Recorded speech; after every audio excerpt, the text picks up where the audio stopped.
پاکستان انسداد polio programme نے رواں سال کی تیسری قومی انسداد پولیو مہم کا باضابطہ آغاز کر دیا ہے۔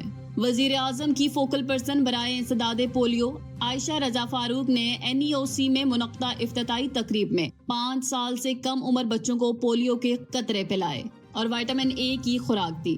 یہ مہم ملک سے پولیو کے مکمل خاتمے کے لیے حکومت کی پختہ عزم کا مظہر ہے اور 26 مئی سے شروع ہو کر 4 کروڑ 50 لاکھ سے زائد بچوں کو ویکسین فراہم کی جائے گی۔